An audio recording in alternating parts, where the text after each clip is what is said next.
parliamentarians have bottled it. She needs to make it crystal clear. Unless we get some progress in the next couple of weeks, we're off. What's your exit deal with the EU? I wouldn't pay the EU anything. Right, We don't, so we're in the House of Lords, of which you are a noble member, admitted in its own report that actually we have no legal obligation to pay a single penny. We came up with the expression, no deal's better than a bad deal. The reality is, WTO is a different type of deal.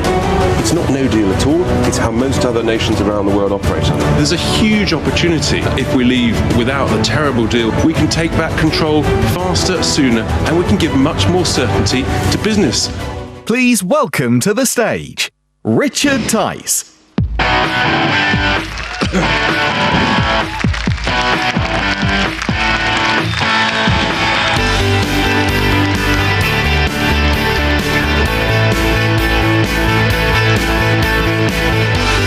Hello! Can you hear me in the stands? Thank you very much for coming. I'm not your favourite football team, but I have got some important news, ladies and gentlemen. You're all Brexiteers, hopefully. Many of you... Things are going well. And many of you, if not all of you, are supporters of Fylde Football Club. The good news is, with 15 minutes to go, you're 1-0 up. We'll try and give you a running commentary as to the score over the next 15 minutes. Anyway, thank you very much for coming to hear us this afternoon. I'm Richard Tice. I'm a businessman. I've set up small businesses, run medium businesses, and indeed a large business that was listed on the stock market. I built thousands of homes, created tens of thousands of construction jobs, and brought hundreds of millions of pounds of investment into the UK economy. That's the day job.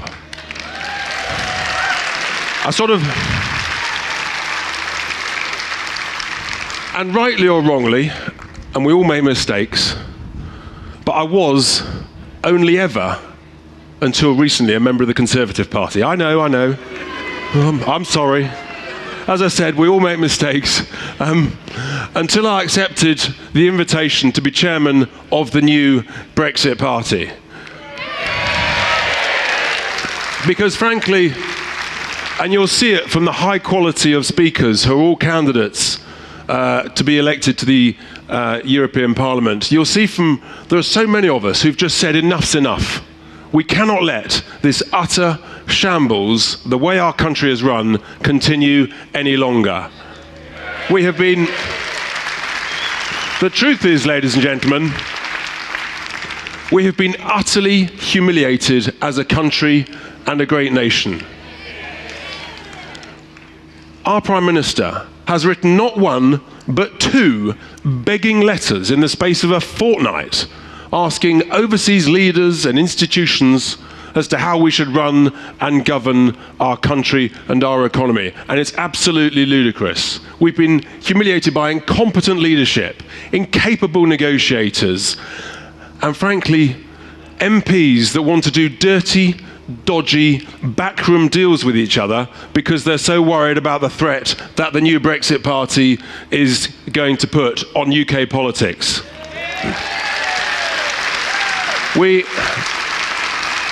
It's unbelievable that these Westminster politicians, they think it's a good idea to sign the worst deal in history, what's now actually basically a treaty. And it is truly a shocking deal. No one in their right mind would sign that. And of course, they've all been advised by the civil service. Well, that civil service has shown themselves to be completely and utterly not up to the job. And it's time for change. It's time for something different, ladies and gentlemen. It's time for the Brexit Party. That's why it's vital, it's absolutely vital, that all of us tell our friends, our family, anybody you know, we've got to vote in these European elections. It is so important. It's more important than ever, because we all know that Brexit is a huge opportunity for this country. It's an opportunity to be embraced with ambition, with enthusiasm, with aspiration, with confidence, and with belief in this great country. We at the Brexit Party, we stand for competent, common sense politics. There is so much we can do The country is truly poised for change. Never has the appetite been stronger. Never, ladies and gentlemen, has the opportunity been greater for a new way of doing politics, a new way of running our country. Because with good quality people running our country, we can spend our taxpayers' cash better. We can invest it more wisely.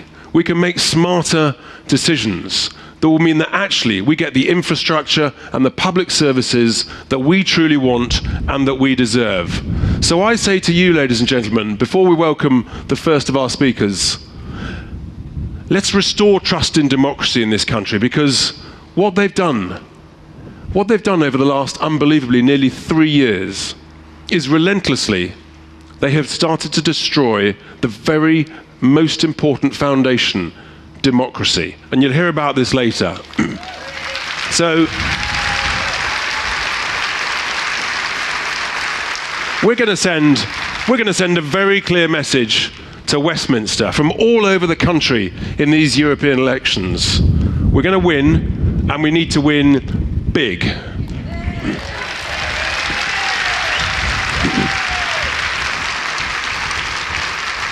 And that message is that we know, with the right people and the right leadership, that every opportunity is available to our great country, and that Brexit is a massive, massive opportunity, because we Brexiteers, we believe in Britain. And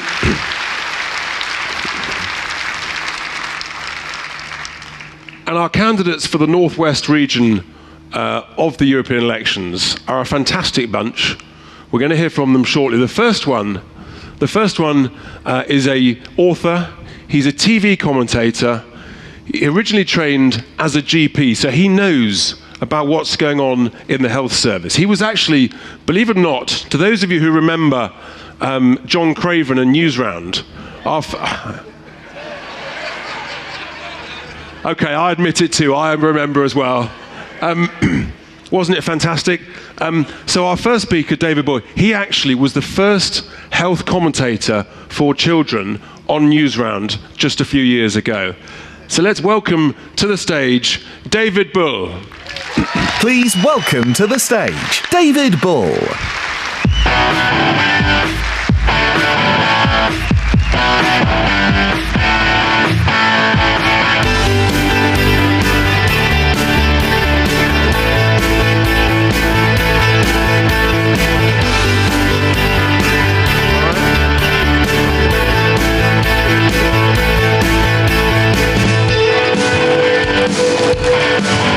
Well, hello everyone, good afternoon. No, you can do better. Good afternoon. That's better. Hello, my name is Dr. David Bull. I am a medical doctor, I'm a television presenter, and I am an extremely passionate campaigner. Do you know, my whole remit for what I've done over the last 24 years is I've been fighting to improve the health of the nation. I have a very simple maxim. I believe that if I can give you as much information as you can make really positive choices, not just about your health, but about the entire direction of your lives. And that's one of the reasons that I'm here today. Campaigning runs in my blood. I've been involved in some very, very big medical campaigns. I've been campaigning to clean up some of the filthy hospitals in this country. They are a disgrace.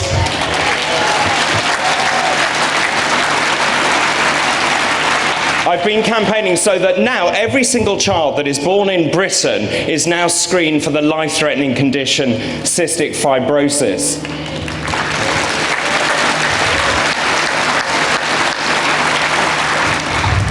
I have also been working very hard to improve the sexual health of young people. I wrote the Conservative government's white paper on sexual health. I've been involved with elderly care. We need to treat older people with dignity, with respect, and that is not happening.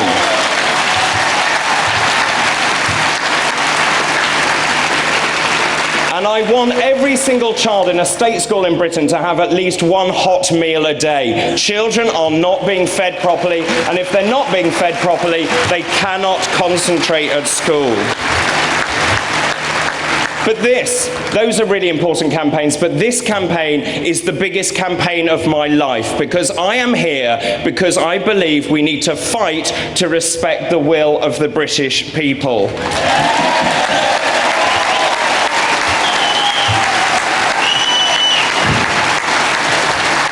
Because I think democracy is at stake. There is a fragmentation of democracy. And across the Northwest, when I'm here filming, talking to people, people are absolutely livid. They are very angry about what's going on, and it has united people across the political spectrum.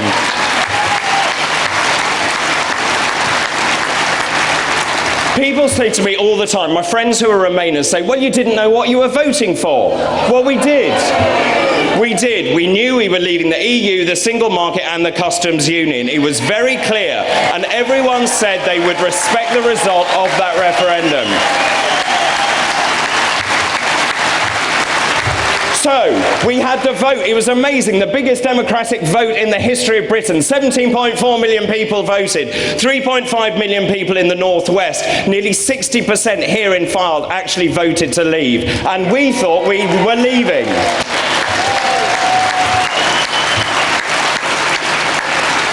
But 3 years later, we haven't left. And why is that? The reason is that Westminster and politicians do not want us to leave across party. And it is simply not acceptable. They are doing everything they can to ensure that we don't leave.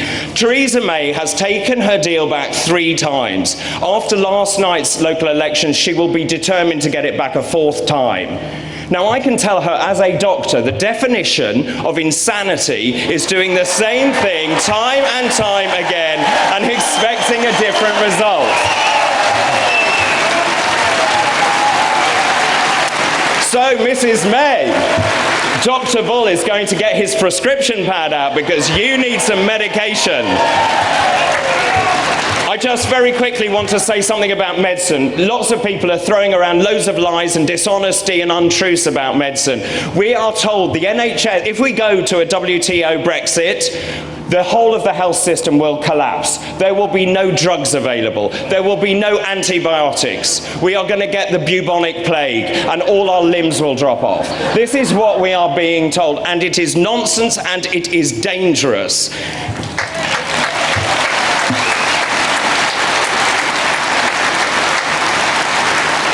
As a doctor, I just want to tell you, because obviously health is very important to all of us, I want to tell you why that is the case. You see, medicine is global and it's very flexible. Firstly, we already trade with Europe. We import and export from Europe. It's a bilateral thing. We already conform to European standards, and therefore a trade deal is very easy to do. Most pharmaceutical companies already have footprints in the EU and the UK. It's not an issue. This isn't about Europe, though. This is about the world. And if you look at the drug manufacturing around the world, let's look at one country, India. India makes 1/3 of the world's medicines now, generic medicines. By 2050, they will make 1/2 of the world's medicines. So who would you rather do a deal with, India or Portugal? Make your own mind up about that.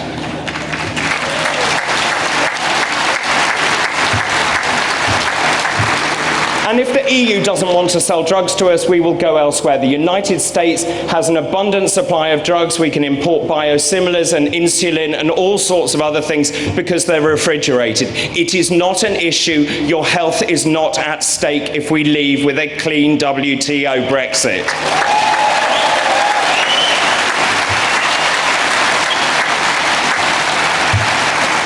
Fundamentally, this is about democracy. We have to send a very strong message to people in Westminster that their time is up. This is a pivotal moment in British history. And you need to go from here and you need to say to them, this is the time that we change politics for good.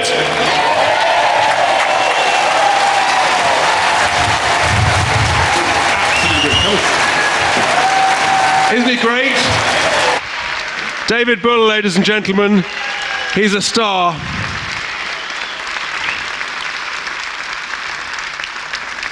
he promised me that please do not talk about his tan. So I won't say any more.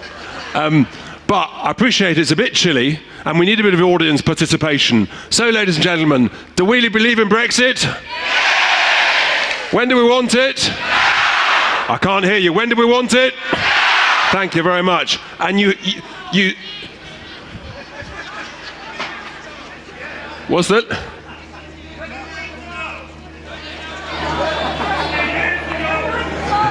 It's all go. So, our next speaker, ladies and gentlemen, our next speaker is another specialist, because as you've heard from David, he's got that fantastic knowledge about the health sector and the truth as opposed to the nonsense.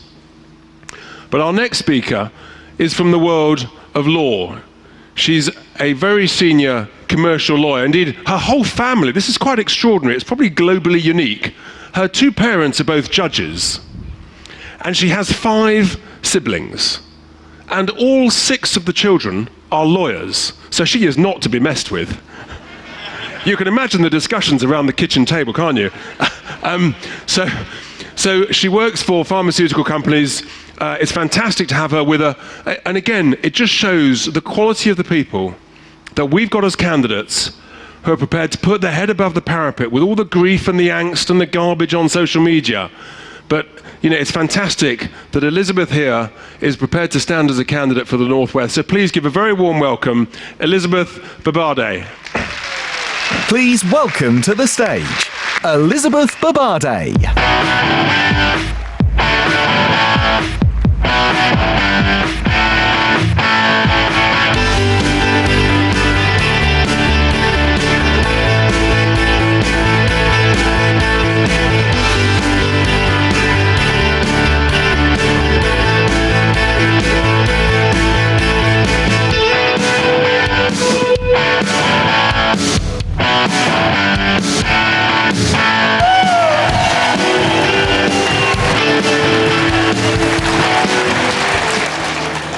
Hello, Fylde. You guys look beautiful.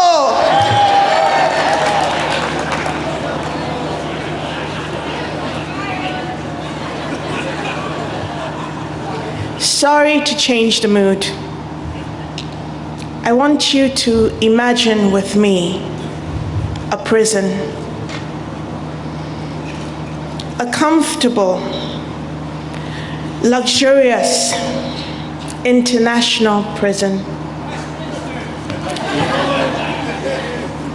If I gave you a choice between moving from one part of this prison to a better part, or leaving the prison altogether, which would you choose?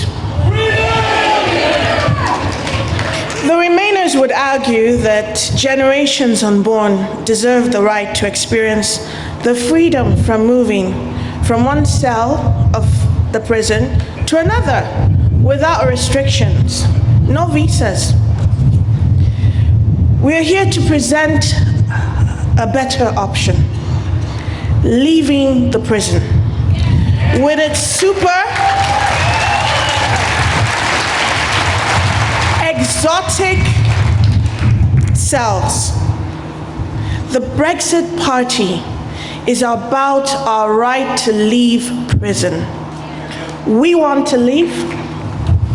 We know it's going to be rough in the short term as we get used to living in freedom again. Making our own friends, creating new networks, new local infrastructure, new trade deals, new policies, new industries. This will be hard. No one ever said it would be easy. But since when has the UK shied away from difficult challenges?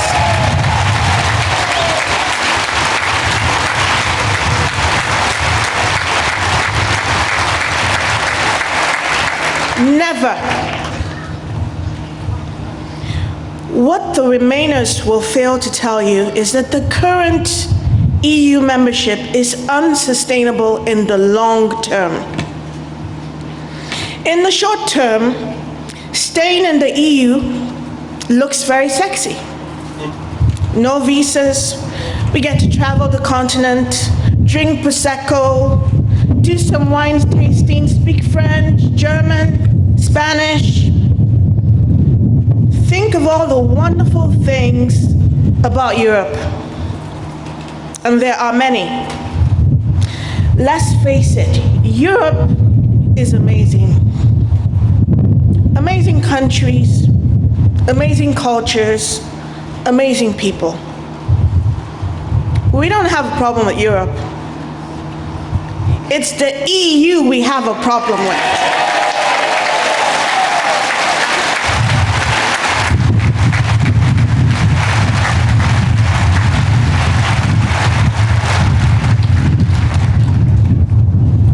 The government structure of the EU is not only akin to prison, it's a slow death for our growth.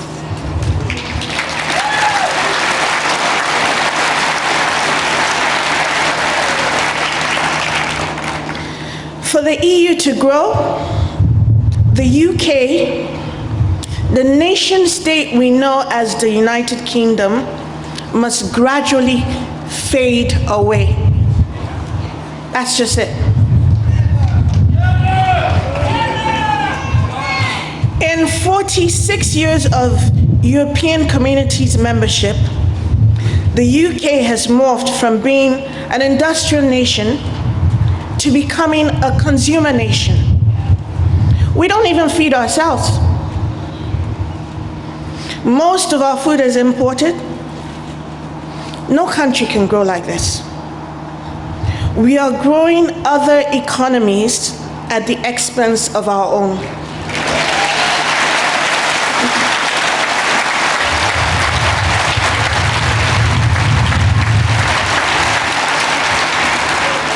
You see, who does that? Who does that?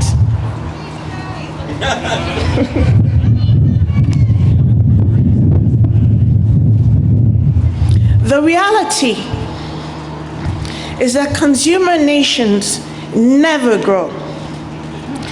You can never grow by spending more than you earn.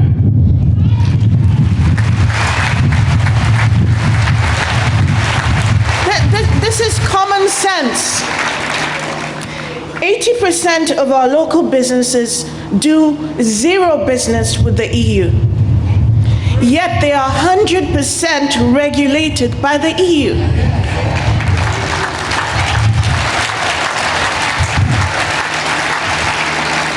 Most of our industries have been relocated by the EU to other EU countries, where they are funded by the EU budget. Let's say you wanted to set up a new company today. Our current regulatory structure, mostly driven by the EU, would make it difficult for you to make profit. People talk about austerity. The best way to get out of austerity is by generating wealth. Be productive. Tweaking, rejigging taxes, it's not going to get us out of austerity. Successful nations have strong entrepreneurs. Thanks to the EU's policies and nth degree restrictions, most local businesses don't even bother. If we were free, we could focus on making this economy the economy of choice for entrepreneurs and small businesses.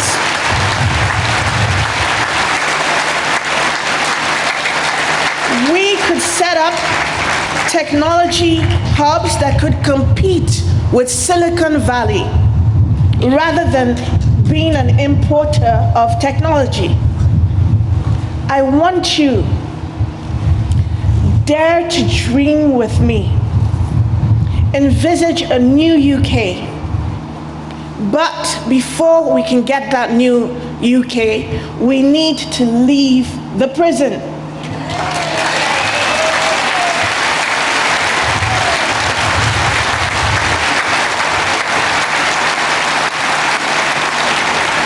So it is time to to throw away the shackles of this very bad project. It is time to be free. On May the 23rd, get to the polls. Our very future depends on it. Get out and vote.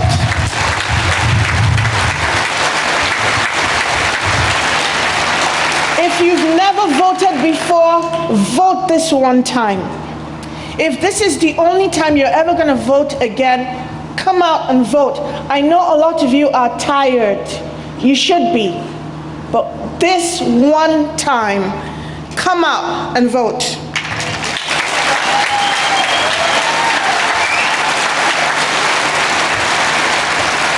Because we need to be free.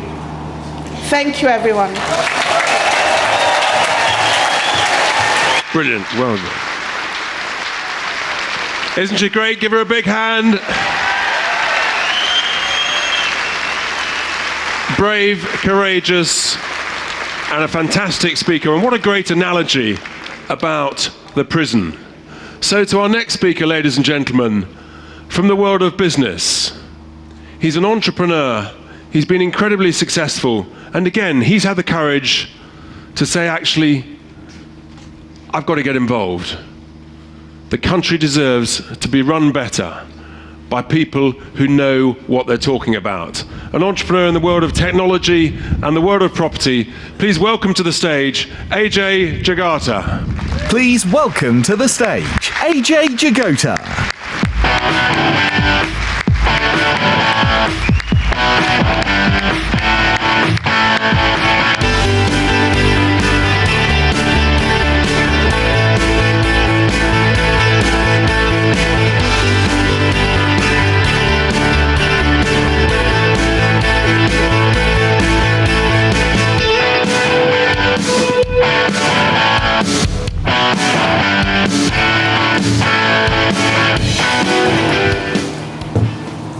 Hello, fellow Brexiteers. It feels great to be here in Fylde. I feel excited and energised. And I tell you what, I am so looking forward to the 23rd of May. Are you?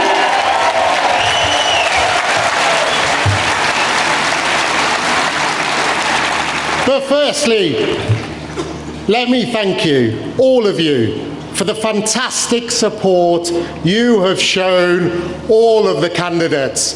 Thank you very much. It means a lot to us.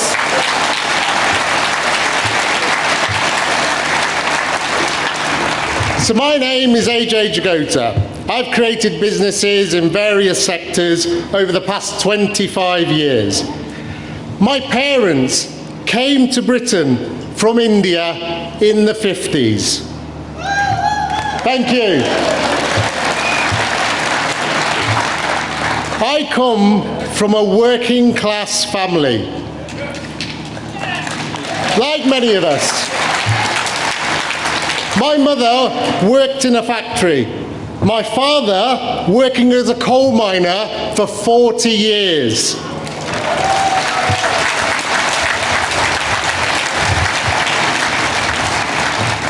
I have always been so grateful for the opportunities made available to me in this great country.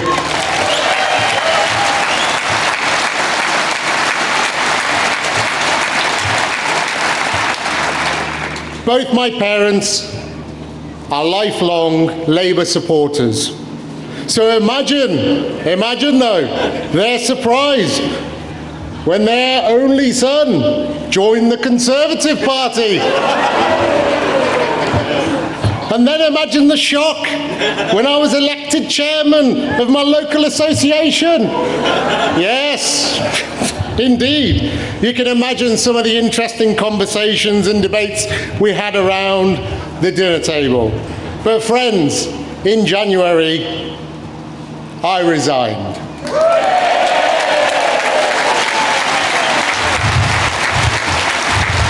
Frankly, I had had enough.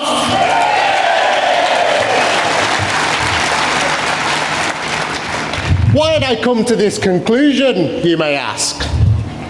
Well, friends, you may recall in 2016, we had a vote. 16.1 million voted to remain, whilst 17.4 million of us voted to leave.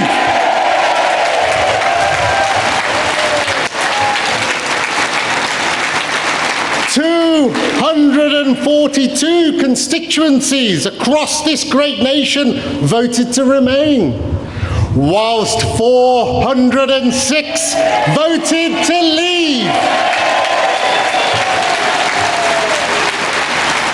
3 regions voted to remain, whilst 9 regions voted to leave. So, all looks fine now, doesn't it? But my friends, in a faraway place called Westminster, there's a group, they call themselves MPs. They voted 160 to leave, whilst 486 of them voted to remain. Not only that, for the last 3 years, they have done everything to thwart that referendum result. That is why I decided to stand for the Brexit Party. And like you, I stand up for democracy. We can change politics for the good. And why do we need to change this politics for good? I shall leave this with you. Let me tell you what the two-party system has given us. Some of you may remember this, and I want you to join in with me. They've given us nothing but this. For those at the back that can't see, it's fudge. So with me, join in with me. What has the Conservative Party given us? What has Theresa May given us? What has the Labour Party given us? And what has our friend Jeremy Corbyn given us? I don't know about you, but I've had enough fudge for the last 3 years to last me a lifetime. So, my friends, we need to send a message loud and clear on May the 23rd to those people in that faraway land called Westminster. But you know what? We need your help. Not just on social media, via your Twitter and your Snap Numpty, and not forgetting the Clegg book, remember him? But more importantly, this is how we're going to win this. Talk to your family, talk to your friends, when you're in the pub, when you're on the bus. Make sure on the 23rd of May that we all stand together for democracy.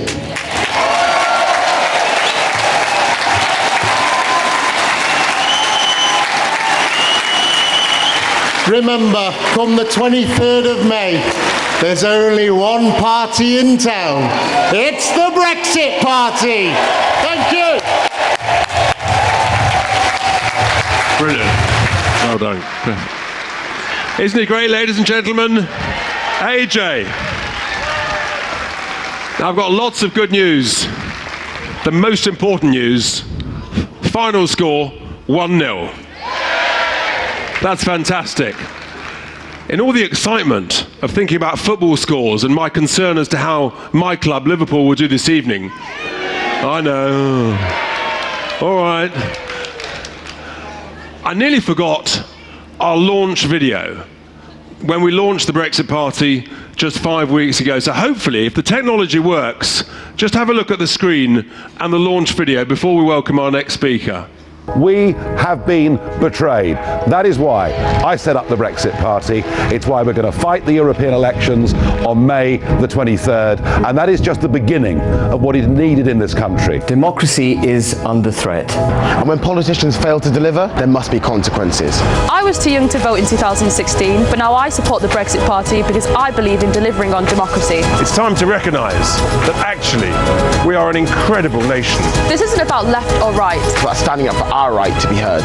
Successful, hard-working, so much to be confident, enthusiastic and optimistic about. That's why I'm supporting the Brexit Party. We are a single nation. We wish to remain a nation. They must adhere to the promises made to the people. Let's be optimistic. And for the benefit of our children and grandchildren, if you want a home and you're a Brexiteer, you join the Brexit Party now.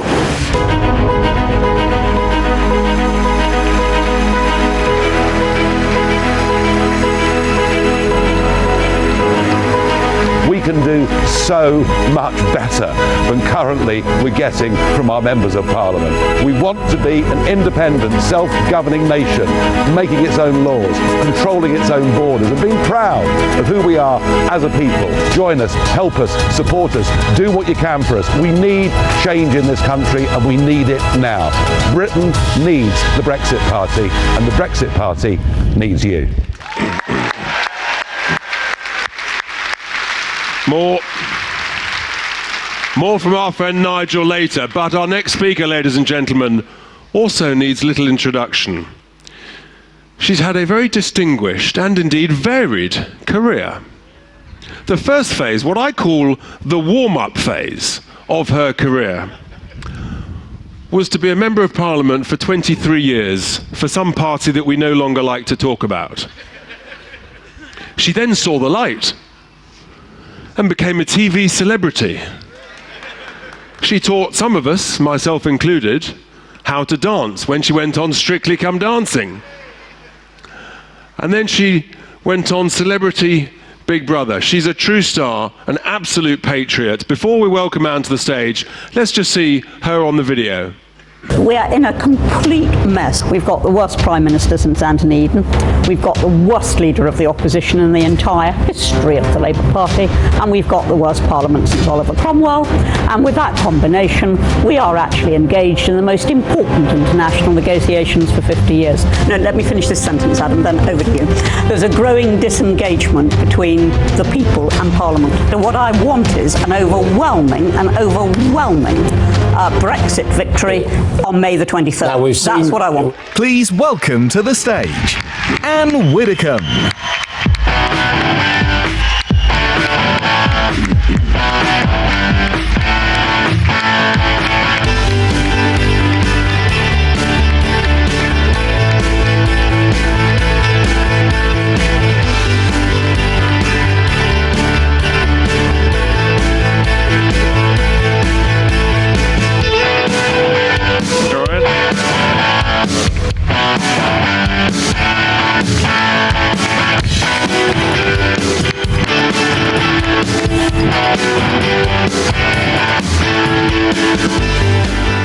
Tell me, ladies and gentlemen, can Britain remain a member of the EU and control her own laws? Can Britain remain a member of the EU and control her own borders? Can Britain remain a member of the EU and control her own trade deals?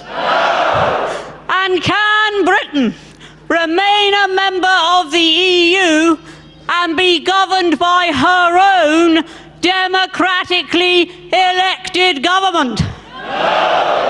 And that, ladies and gentlemen, is why we voted to leave in 2016.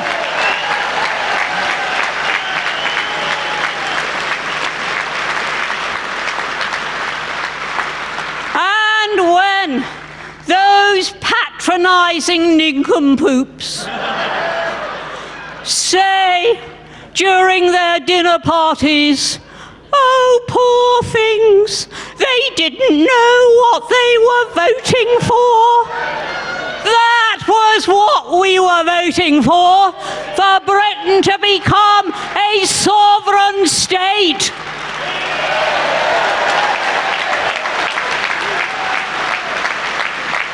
And anybody who voted Remain voted for Britain not to control her own destiny.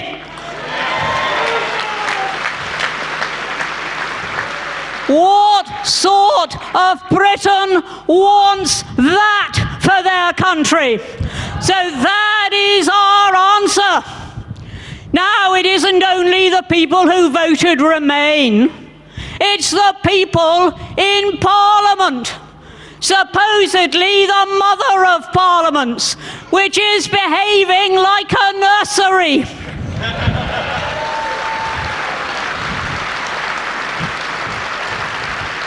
With everybody throwing their toys around, everybody trying to beat everybody else, everybody trying to get their own way and stamping their little feet if they can't.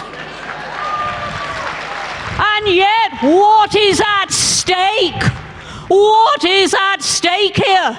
It is the country's very future. And they are squabbling like a bunch of kids instead of getting on and doing what the British people told them to do.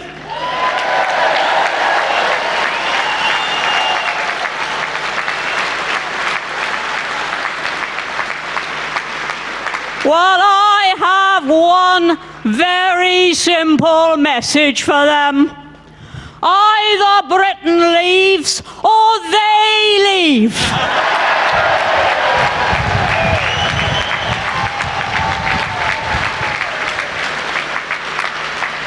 And when we say leave, we do mean leave. We don't mean standing there with one leg in and one leg out like some sort of crazed hokey-cokey. We mean being out.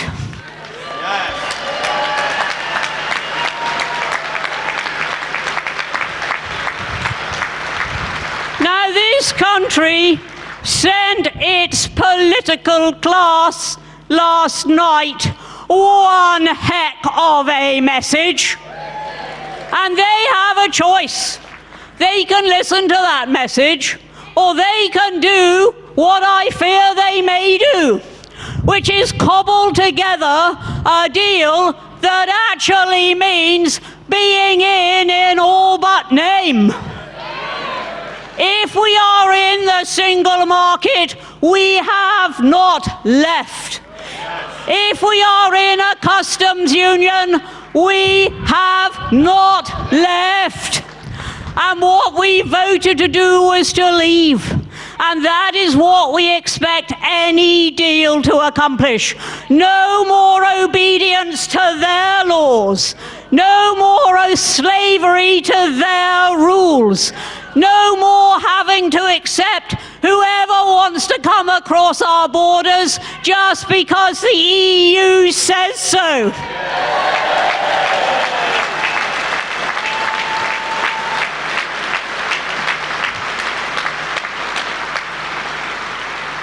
And that is what this party is about.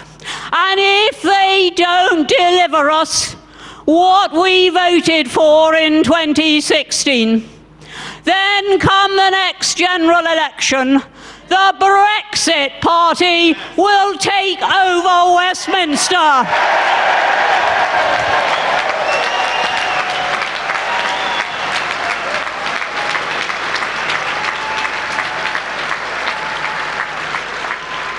And having taken over, we will do the one thing that we want to see done, which is that we honour the people's vote.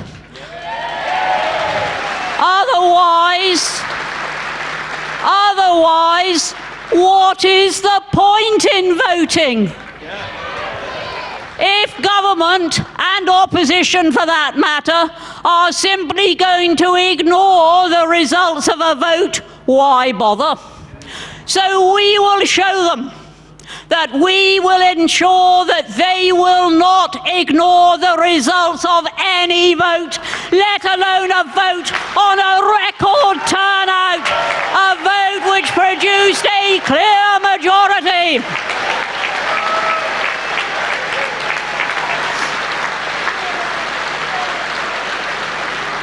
Never has there been such a disconnect between Parliament and people. And this is now the time when we will ensure that the people win.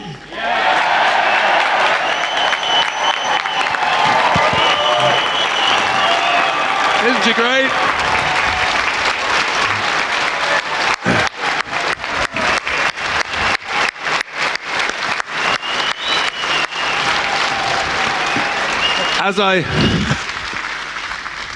As I said, ladies and gentlemen, you can't keep a good person down. And the truth is, she's now on phase 3 of her career. She's still just warming up. Thank you, Anne.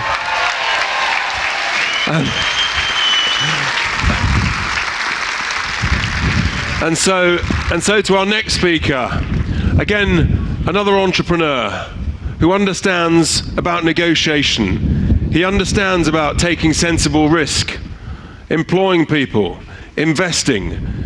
He's an entrepreneur in the world of aviation and defence, and as you will see, ladies and gentlemen, he is without doubt this afternoon our most colourfully dressed speaker.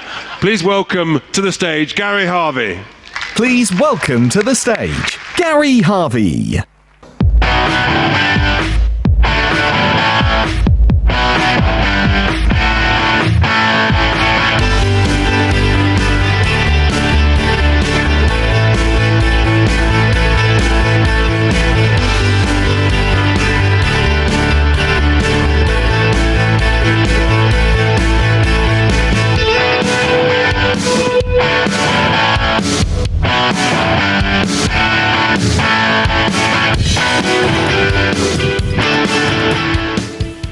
Hello, can you hear me?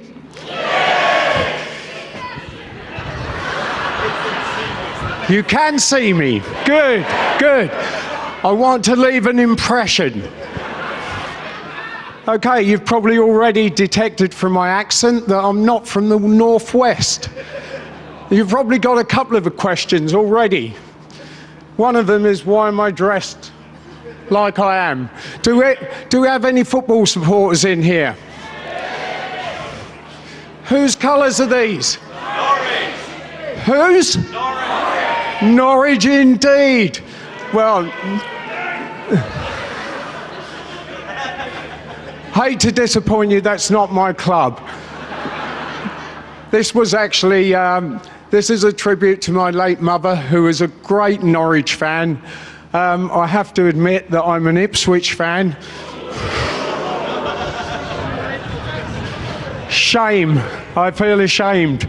We're going down to the First Division. And tomorrow is our last game where we play in the Championship against Leeds, so I shall be there.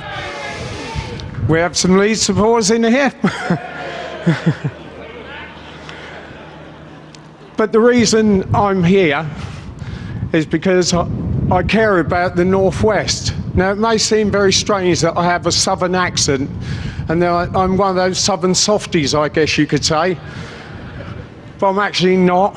I'm quite a hard, aggressive businessman, but I have a big heart. Everything I tell you now will be off the cuff, and it will be from the heart. And it's how I feel, and how I think every single one of you feel after watching the antics of Parliament. It's an absolute disgrace.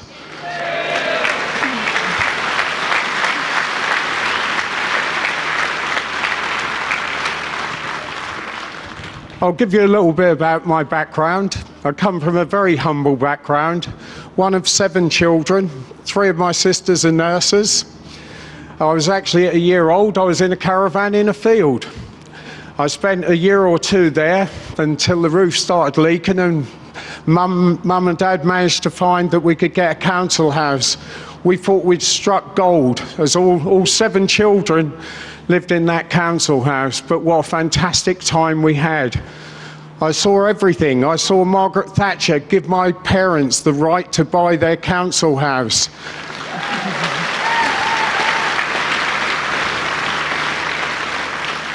I was hugely, hugely proud that that's what the Conservatives gave my parents. And for that reason, I became a Conservative voter. All of my family, all 6 brothers and sisters and my parents were Labour. So you can imagine I was pretty well outnumbered right the way through. But it didn't change how we were. We'd sit at the breakfast table, sit at dinner, and we'd discuss stuff, and they couldn't get their head around why I was a Conservative. I have to say now, I really do wonder why I was a Conservative.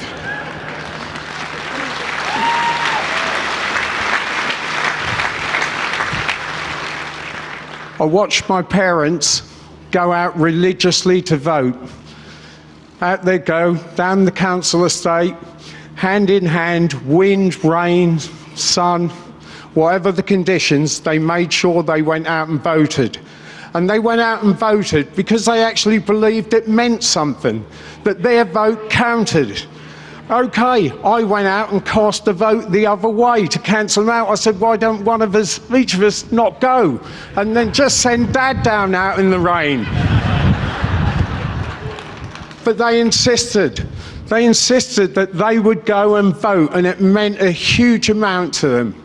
I now am absolutely disgusted and horrified to think that were these dirty tricks going on all this time, over all these years, were these dirty deals in the back room being done in Parliament?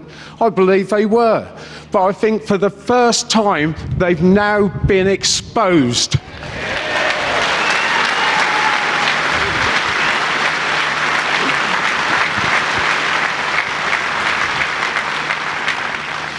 Thank you for your applause. It means a lot to me. I'm not a politician. I hope that come 23rd of May, I may well be, even if it is for a short time in the European Parliament.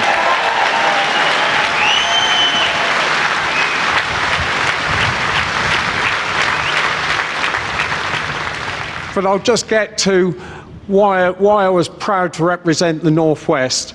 I've been coming up here for 46 years. I started at my company as an apprentice engineer, 16 years old. I left school with 1 qualification in maths, and that was because I played for the school football team and I got a very serious knee injury, and I was on crutches and in plaster, and I couldn't do my exams, which I thought fantastic. I hated school with a vengeance. I was a kid that wanted to be out there. I was blackcurrant picking, potato picking, peas, you name it, I picked it. My parents brought me up with a work ethic, and that's what I've had ever.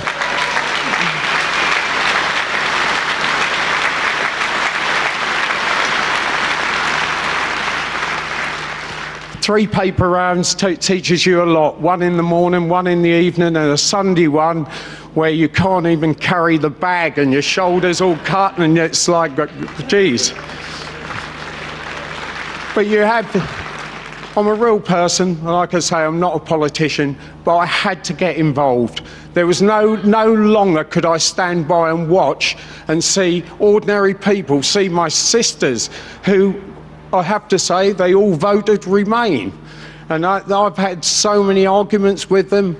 One of my sisters, she's the cleverest one in the family by a mile. Her 2 sons, one's a nuclear physicist, the other is a robotic engineer. Her concerns were they get all this funding into the UK, this where it all comes through Europe, and they won't have jobs and all the rest. Well, I said to her, I don't buy that argument. For a start, your son's been lecturing in Russia for 2 years. He came back from Russia and he went to Australia for 3 years. So I really didn't buy it. But what really got to me was the fact of the government frightening people. It was absolutely disgraceful.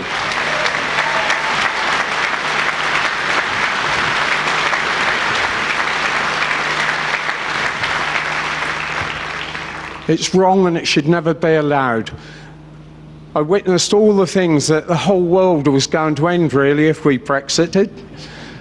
It wasn't going to happen. I think if you can cast your minds back to 1999, and you would remember the year Y2K. What were we told? God alive, I built a bunker at the bottom of the garden. I actually did believe that we were, the whole world was going to end, because that's what we were told. Your kettle won't work, your fridge won't work, missiles will be going off during the night. Everyone was hiding under their beds. I mean, come on. And we've got exactly the same what we're being told now, and it is wrong, and we must not put up with it. We're not fools.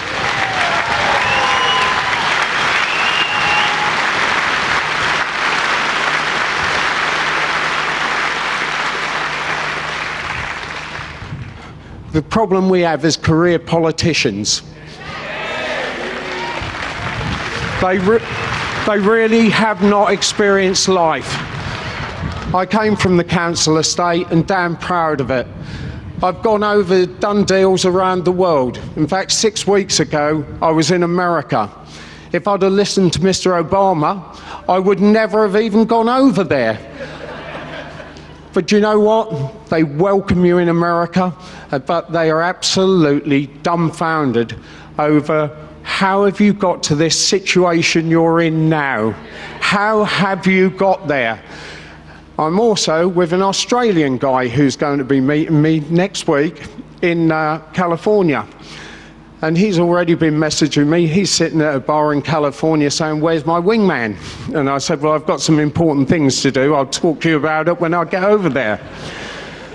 But he's mentioned to me Brexit, and what the hell are you guys doing? I mean, the Australians talk straight, and that's what I admire. It's a pity our politicians didn't talk straight.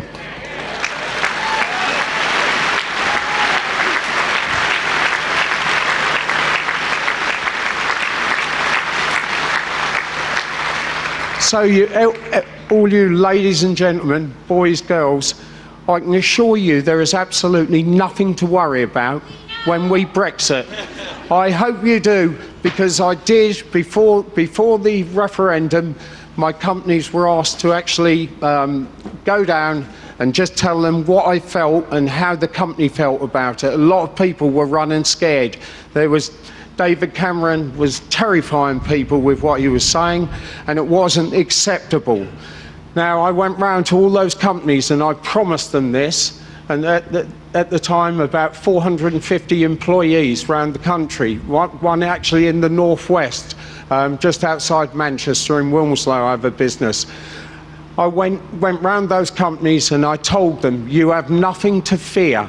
I said, if we leave and we vote to leave, there will not be one redundancy in our group, not one.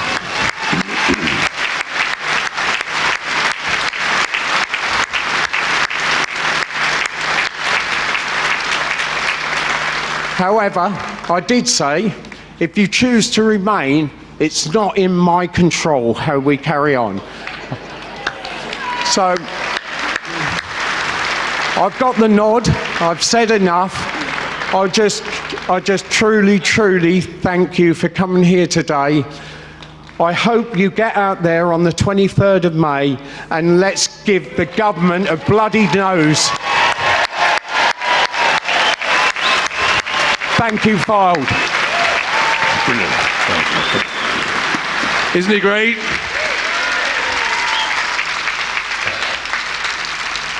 Fantastic, Harry. You'll be pleased to know, ladies and gentlemen, also, dressed like that, we appointed him our health and safety representative for the speakers. To our next speaker is a fantastic lady. She's an activist for free speech. She's an author and a pundit for TV. I won't say which channel. You may not like it, but anyway. She also wrote a book. I find that offensive. Please welcome to the stage, Claire Fox. It really is a watershed moment for democracy. The historic question posed to us is whether we're going to let democracy be overturned. As Labour's Tony Benn once said, democracy is the most revolutionary thing in the world. Too bloody right.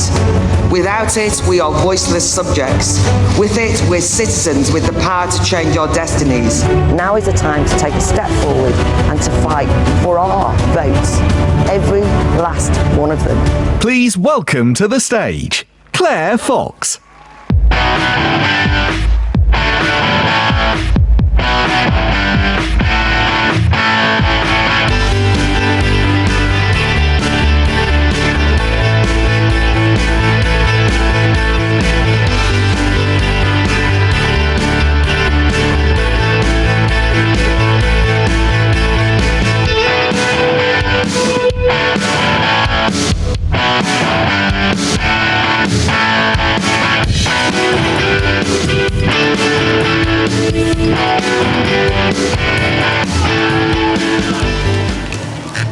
It's very exciting to be here. Brexit really has unleashed a fantastic wave of new democratic energy. The thing about the Brexit Party is that is capturing that energy and turning it into a new, fresh approach to politics. And it's invigorating, and it's really, really exciting. You can tell the Brexit Party is a bit different, because look at how different all the candidates are. This is a diverse crowd of candidates. Now, I don't know, but in my world, in the media and in education, diversity is one of those dread buzzwords. Everything has to be diversity this, diversity that, and there's a lot of box ticking and tut-tutting and lecturing and all the rest of it. But you want to see real diversity, look on this stage and look out there to yourselves. There's all religions. There's all religions, there's all ethnicities, there's all professions, there's all sexual orientations, there's all nationalities, and it's across the political divide. Now, I'm a lefty, and possibly Anne and I would not agree on everything. But let me tell you, on the key issue of national sovereignty and popular sovereignty, we are absolutely as one, and we are the Brexit Party in these EU But look, with so many interesting characters standing for the Brexit Party, dare I mention to Gary, colourful characters. And by the way, I am bitter, Gary, because I thought wearing a fluorescent pink jacket I couldn't be outdone, but I was. But anyway, with so many interesting characters, the commentariat, a lot of the media, they just don't know what to make of us. Because we don't fit into the usual moulds of identikit, machine politicians, parroting lines and parroting spin. It used to be that so many of those, of course, we know that those in Westminster, those technocrats and MPs, they all kind of they're very professional, and they do talk the democratic talk. But they don't walk the democratic walk. And the thing about the Brexit Party is that what unites us is that we walk the democratic walk. But of course the problem is, if you look at us, we're real people with real complicated histories and backstories and interesting lives, and they're going to throw a lot of bile at us, just like they did when they threw that bile at you, the electorate, post the referendum. You have had to put up with every vile slur and slander. One of the things which finally drove me over to vote to stand as a Brexit Party candidate was listening to David Lammy MP on the Marr show. David David Lammy might well be a brilliant MP for Tottenham, but it's on this point that I disagree with him. He went on TV and he said that fellow politicians who were hard Brexiteers means Brexit, no ifs, no buts, Brexit. He said they were worse than Nazis. That means he thinks that we're worse than Nazis. That is utterly contemptuous, offensive, and absolutely must be taken on. But you see, even though all of you have been slandered and called those terrible things, you're here today, defiant. And we must use every establishment attack on us as an incentive to prove that you are decent Democrats. We're across the political divide. There are many Remain Democrats, by the way, and we must absolutely stand with them because they stand with us.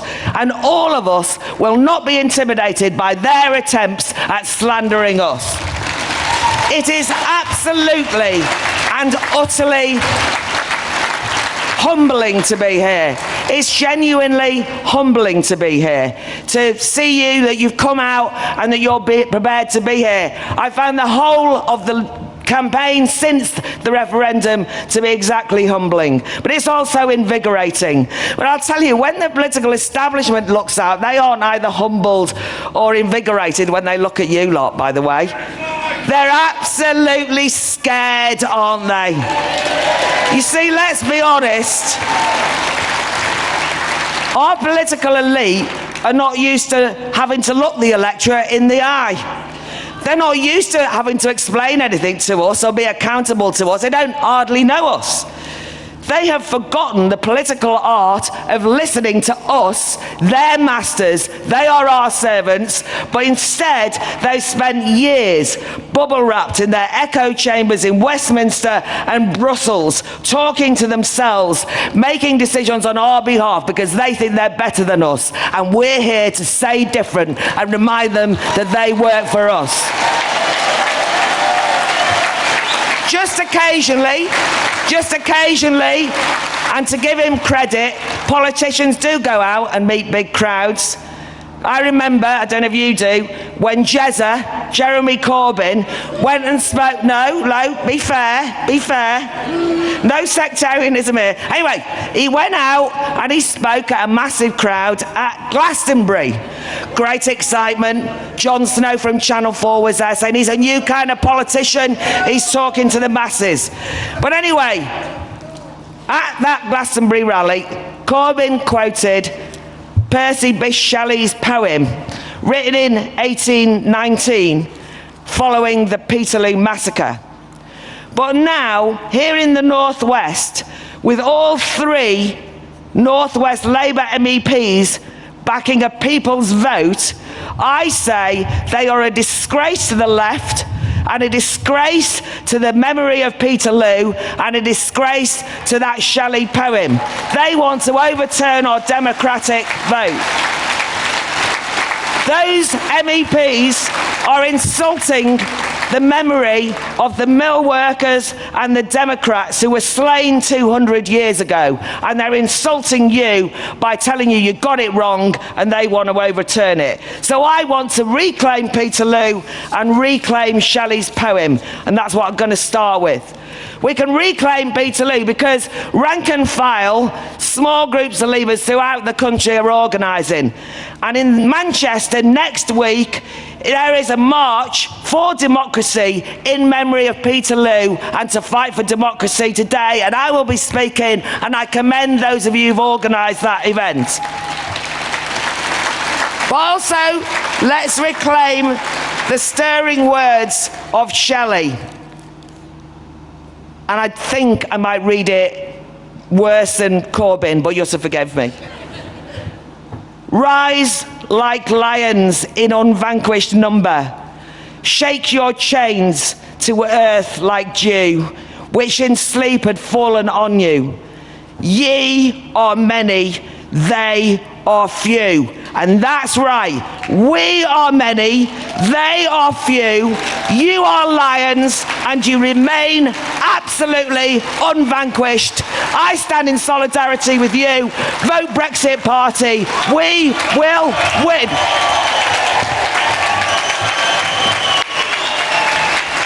Well done, Claire. Brilliant.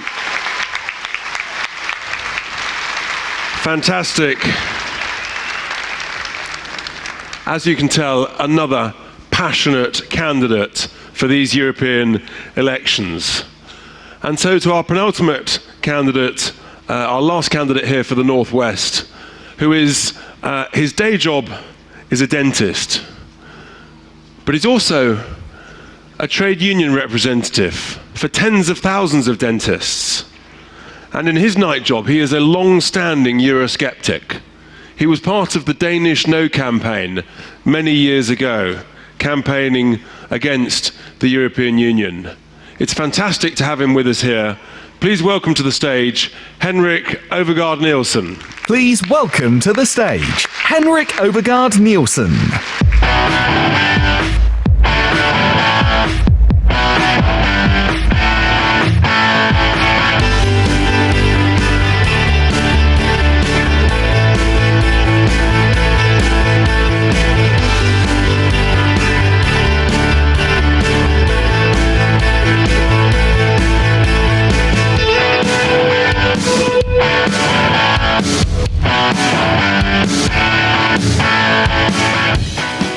I think I need to have a word with the organisers here.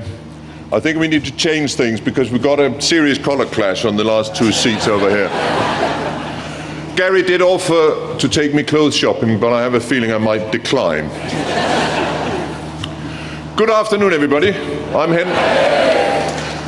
Henrik Overgaard-Nielsen, and I'm Danish. I'm also a dentist, so with David here as well, I think we can handle most emergencies around here today. What is happening in the UK now happened in Denmark in 1992. The Danes voted against the Maastricht Treaty, and it will come as no surprise that the establishment did not like the answer the people gave them, so they told us to vote again. Does that sound familiar? Yes. Watching the political drama unfold in Britain, I was worried that the same thing would happen to Britain as it did in Denmark. The arguments in 1992 are the same as the arguments in 2019. The EU has a huge democratic deficit. Brussels is unaccountable, anti-democratic and elitist. Yes.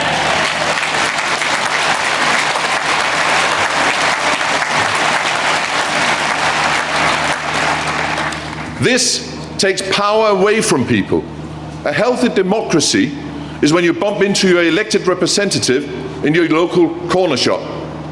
And most of the people who I hope to represent cannot afford to pay thousands of pounds to lobbyists in Brussels.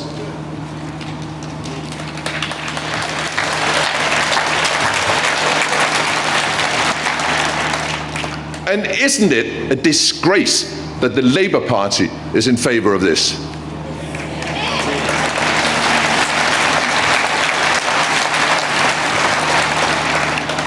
The Labour Party, which was founded for the purpose of defending working class communities against the elite.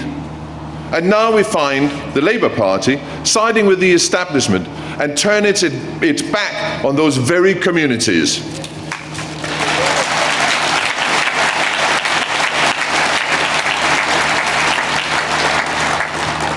If you look at a place like Fleetwood, which was once England's third biggest fishing port,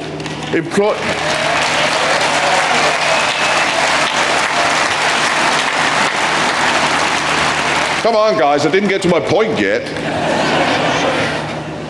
Which was once England's third biggest fishing port, employing 11,000 people, it now has no full-time fishermen. Unlike the Labour Party elite, most of whom would not know a fishing boat from a yacht. I have spent many an early winter morning catching cod and eel in the freezing cold Baltic Sea. My family are fishermen in Denmark, and I've seen firsthand the devastating effect the EU's common fisheries policy has had.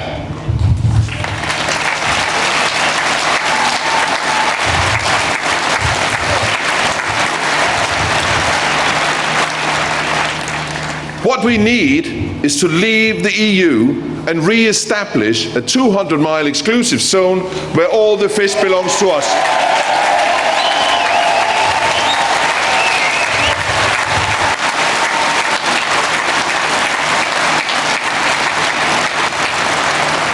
Norway has done it, and the EU just have to do what Norway tells them to do, because otherwise they wouldn't have any access to those waters.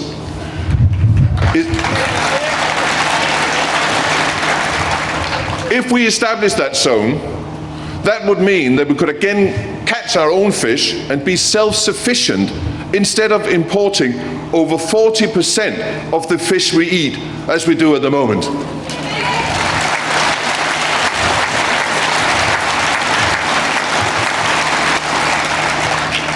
But the Labour Party seems so much more concerned with the university lecturers and the residents of Islington than fishing communities in Fleetwood.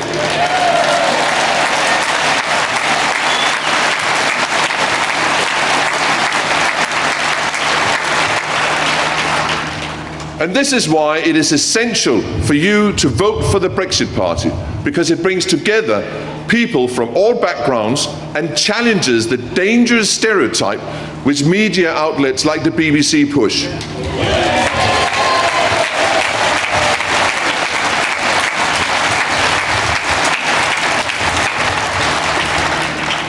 I did not support Brexit on the basis of a far-right ideology. I am far from the xenophobe Chucker and his chums have claimed make up 17.4 million of their fellow citizens.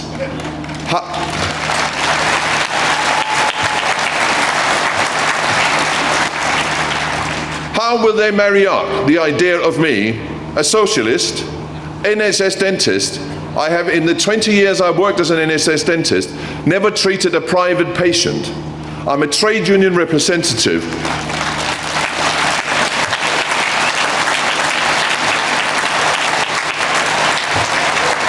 You're ruining all my punchlines, right? I'm a trade union representative who used to live in a commune. How do they marry that up with me being a Brexiteer? Britain is my home. I brought my children up in this country, and I worked and paid taxes here for over 20 years. What happened in Denmark was that democracy was overturned, voters ignored, and the decision of the people cast aside, and I will not let that happen to the country I now call home.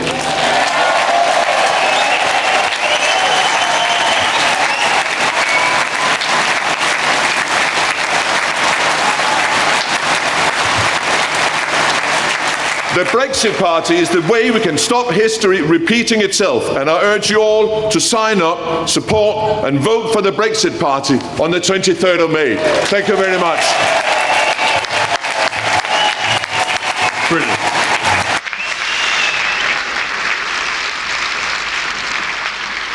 Thank you, Henrik. Thank you very much indeed, ladies and gentlemen. And now to our last speaker. You may have heard of him. He needs little introduction to any of us, and without question, he is probably the most influential person to have an impact and a real part in history, political history in this country in the last 70 years. You talk about courage. What he's done in the face of abuse, threats to himself and his family has been extraordinary. That continuous commitment to our great country. Before we welcome Nigel to the stage, let's just see him on the video. We have a parliament that is now completely out of touch with our country. I think politics is broken. Our task and our mission is to change politics for good.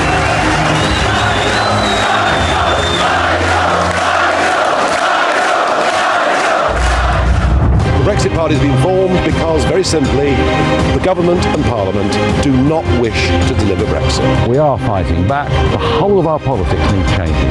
The two-party system doesn't work anymore. If they thought we were going to give up, they've got another think coming. This country needs the Brexit Party, and the Brexit Party needs you. Thank you. Please welcome to the stage, Nigel Farage.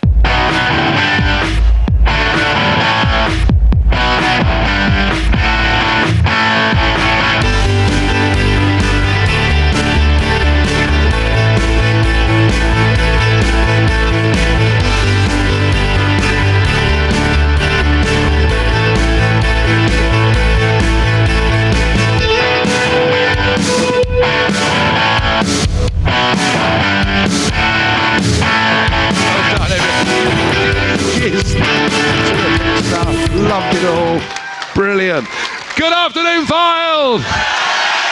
And congratulations to Fylde AFC, who won today against Solihull 1-0. Fylde are going to Wembley. Well done them. So I hope we brought them some good luck. Now, whilst we're in this cheery mood, I want to find out how sympathetic you're feeling today, because the last 24 hours have been very, very difficult for one individual, and I wonder just how sympathetic you're feeling for Mrs. May having crashed in the local elections. Oh. Well, I have to say that what she has tried thus far to sell to the country as Brexit, namely her new European treaty, is such a shameful document that it would only have been signed by a country that had been beaten in war. She has humbled us, she has humiliated us.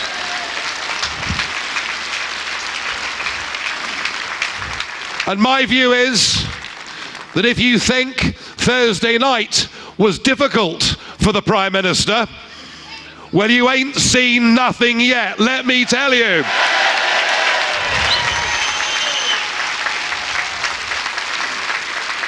Although, of course, you may here in the Northwest be tempted, perhaps, to vote for Mrs. May's Conservative Party. That's the Conservative Party, and she's the Premier that told us 108 times that we'd be leaving on the 29th of March. Remember? Did we leave on the 29th of March? Did we leave on the 12th of April? Will we be leaving by the 30th of June? And do you believe her when she says we'll leave on Halloween Day, the 31st of October? Trick or treaty, that's what it's come down to. And just to show you how dishonest and duplicitous she and her party are, the man who is topping the list here in the Northwest for the Conservative Party, Sajid Karim, has come out in the last couple of weeks. He now supports a second referendum and Britain remaining in the European Union. So if you are a Brexiteer and you live in the northwest of England, you simply cannot vote Conservative. And what, you may ask, of the Labour Party? Now, Corbyn's been playing this game of ambiguity, trying to appeal to Remainers in Islington and Leavers up here in Blackpool and elsewhere, neither being one thing nor the other. But here is the truth of it. Slowly but surely, piece by piece, the Labour Party's betrayal of much of its own electorate and its own manifesto promise has been just as bad, if not perhaps even worse, than that which has been done by the Conservative Party. And here, in the Northwest, there are 3 sitting Labour MEPs. They're on top of your list here in the Northwest, and if you vote Labour, all three of those Labour MEPs who are up for re-election, all three of them support a second referendum and Britain remaining in the European Union. So let me ask you here in the North West, are you going to vote for those Labour candidates? Thank you.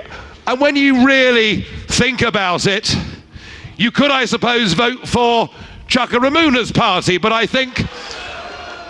don't think they've really got off the ground.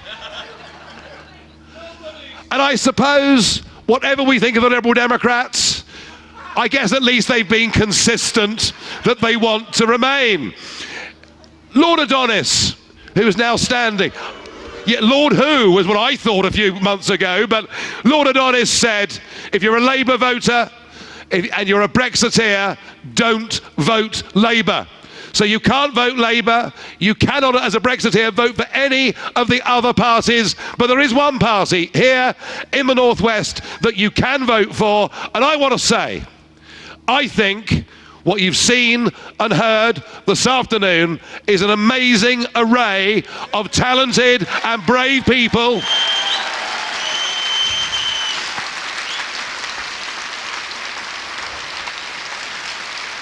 and they need your help, they need your support, they really do. You know, when you think about it, that referendum on the 23rd of June 2016, we were told by everybody that the way we voted would be honoured and implemented. Remember that leaflet that David Cameron put through everyone's door? Spent 10 million quid of our money telling us how terrible it would be if we voted to leave, that jobs would go, investment would go. We even had George Osborne telling us there'd be an emergency budget, interest rates would go up, taxes would go up, 500,000 jobs would be lost immediately. We had President Obama coming across and telling us, you know, we'd go to the back of the queue, and despite everything, despite all the threats, we, the British people, voted by a big majority of 1.3 million votes. We voted leave, and we knew what we were voting for.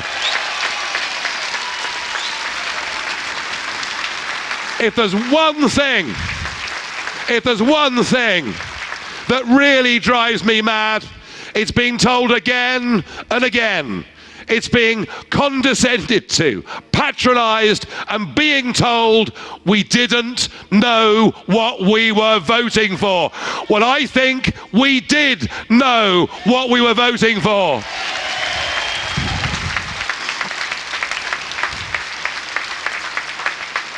And then it happened again, didn't it? The general election, both big parties said, well, at least they're big parties at the moment, but we'll come to that perhaps in a second. And both of them, in their manifestos, promised us, vote for us, and we will honour the result of the referendum. And as previous speakers have said, perfectly clear what the referendum was about. Every single leading player on both the Remain and Leave side said the consequence of leaving was that we would leave the EU, the single market, and the customs union. So they both promised us they'd honour the result. We then saw 498 MPs voting for Article 50. I have to tell you folks, even I thought at that stage we'd probably won. Because Article 50 said that we were leaving on the 29th of March 2019 with or without a deal. And given that Mrs. May's deal is actually a new European treaty that in some ways is worse than the current terms of EU membership, we should have left on the 29th of March with no deal and been free.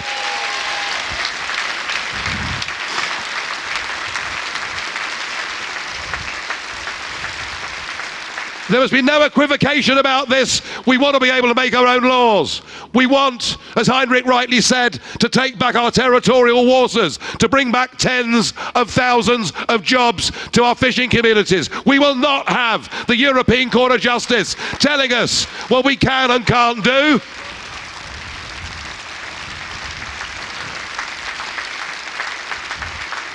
And as far as the £39 billion Monsieur Barnier's ransom that Mrs May wants to pay, well, as far as we and the Brexit Party are concerned, they can whistle Dixie for their £39 billion.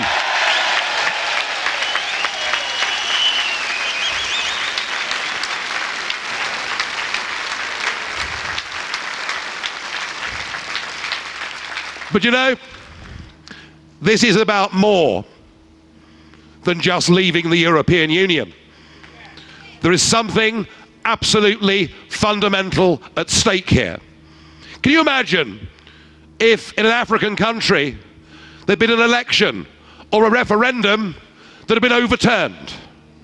Many of those in the Remain camp would right now be having fits of the vapours, demanding that the United Nations was sent in and that democracy must win through.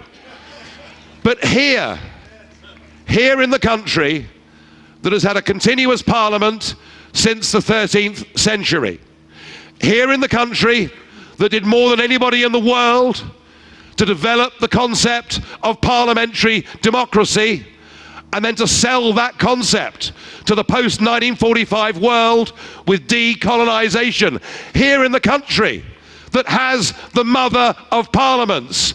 It is in our very country where the very democratic process has been willfully betrayed by a political class who have acted, in my view, in the most disgraceful, almost treacherous manner.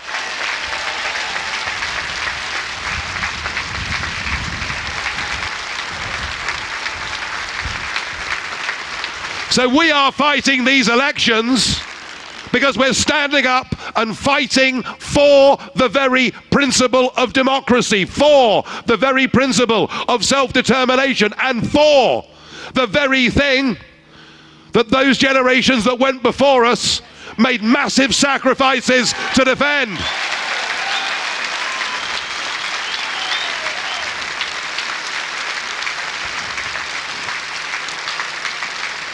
It is about democracy.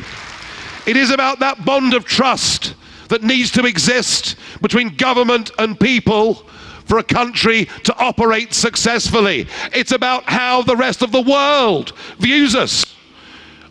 Many friends I have in Australia, India, around the world, they simply can't believe what's going on in this country.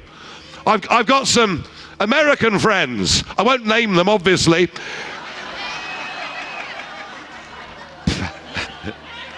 but I've got some American friends who simply cannot believe what is going on. So, ladies and gentlemen, when you leave here today, I want this to be in your minds. We are not asking you on the 23rd of May to simply go out and to protest. This is about more than just fighting back against the establishment. More than that, important though that is. Our ambitions are much higher than they've ever been before. Frankly, even if they did force a second referendum upon us, and we won it by an even bigger margin, I don't believe that this Parliament and this government would deliver it. I just don't. We have a two-party system that no longer is fit for purpose. A two-party system that is broken. A two-party system that serves nothing but itself. We have a parliament that is out of touch with the nation. We have a civil service who've given up on any idea of being independent, and many of them are now active Remain campaigners. Our system is rotten to the core. And what we need to do is to change politics for good. We need a peaceful political revolution in our country, and we are standing here, as I say, not just for the next 3 weeks, but we are going to win back our birthright. We are going to win back the ability of our nation to be democratic. So I have to ask you, are you with us? I want you to join us as a registered supporter. I want you to talk to your friends and your neighbours. I want you to take that message out everywhere you go and tell people Britain needs the Brexit Party and the Brexit Party needs you. Thank you. We're a bit over time. There we are. Thank you. Thank you. Now, as you can hear, ladies and gentlemen, he hasn't lost his touch, has he? He may have travelled a little bit, but he hasn't lost his touch and his love and his passion for this great country. And we've just got a few questions that are just going to ask before we go. The first one is, of course, Nigel, you know, politics is a serious business. But the first one is, Nigel, what's your favourite beer? Well, now, it is true that up until a couple of weeks ago, I'd never been photographed in public without a pint in my hand. This is true. However, much as I think we need to enjoy life and have lots of fun, and goodness me, there's quite a lot to laugh at, isn't there? But actually, I'm taking this campaign so seriously. I realised at Christmas I'd by no means fought my most serious battle, and right at the moment, Mr. Chairman, I'm off the beer, getting fit, because we've got a political class to beat on the 23rd of May and going ahead. You heard it here first, ladies and gentlemen. I must be having an impact on him. The next question is for Anne. Anne, are you worried that there'll be a stitch-up by the Tories and the Labour Party on the withdrawal agreement, given the results of the local election? There will undeniably be an attempt at a stitch-up, and we will stand against that attempt. And we will make quite sure that if they do try to betray our country with a stitch-up, we will have them out at the next election. Right.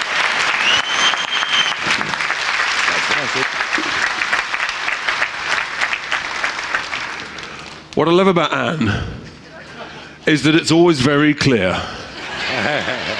I call her No Waffle Widdecombe. She's absolutely fantastic.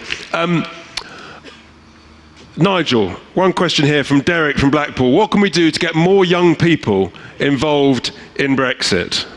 Well, one of the good things to do would be to stop the constant bias, prejudice and brainwashing that is going on in British universities. Something needs to be done about that. It's outrageous.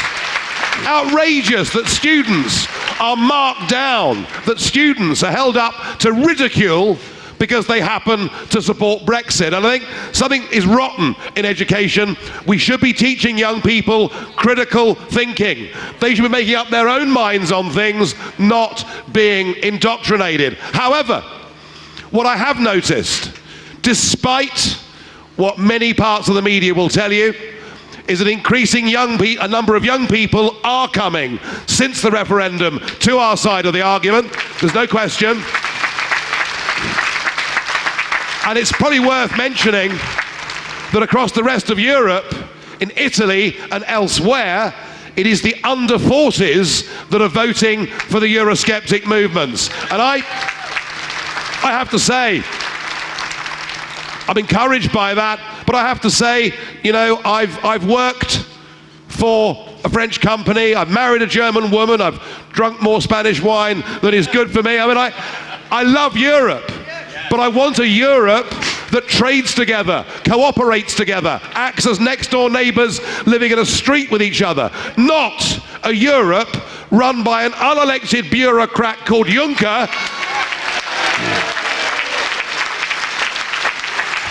or Barnier, or Tusk, or any of them.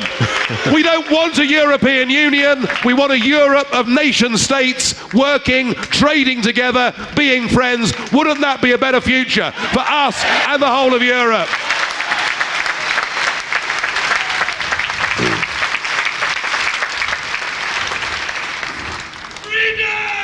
There we are. I think we know where we are.